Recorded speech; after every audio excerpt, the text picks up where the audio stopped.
I posted a video 2 weeks ago about the importance of being intentional with your B-roll footage.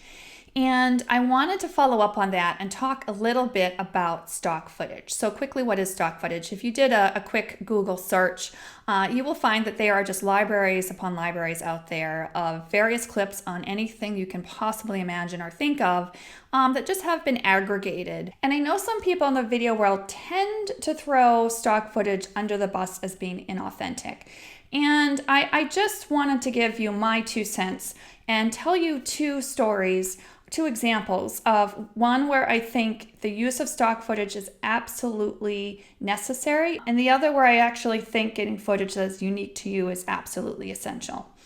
So the first was, as an example, we did a series of thought leadership videos for a management consulting company, and one of those videos was around a white paper that was created that was geared towards the oil industry. We wanted to use some B-roll footage. Well, we're not trying to reinvent the wheel. We're not talking about a specific product or place or thing. So in this instance, it just did not make economic sense to send a crew to an oil rig.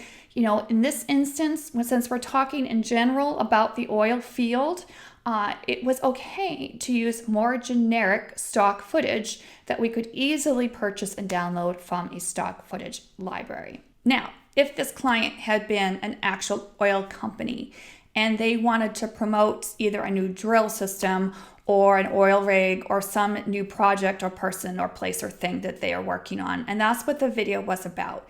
I hope you can see in this instance how using stock footage would be completely inappropriate. In this case, the audience needs to see what you're talking about. They need to see it. They need to hear it. And that can only be accomplished by making the investment and paying for the crew to go wherever it is that they need to go to get the footage they need to get. I always like to say that everything is permissible as long as it is intentional.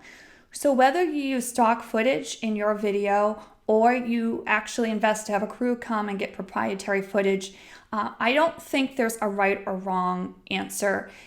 It's only right or wrong depending on what your intention is for your video. I just want you to remember that the video medium is inherently a visual one. And if you are trying to communicate certain things to your audience, and this is for marketing or branding purposes for your company's website, I definitely think you want to remember that B-roll does matter as much as any interview does, and to be thinking of creative ways to get the images that you want to get. But be clear that everything in your video is communicating something about your people, your product, and who you are as an organization.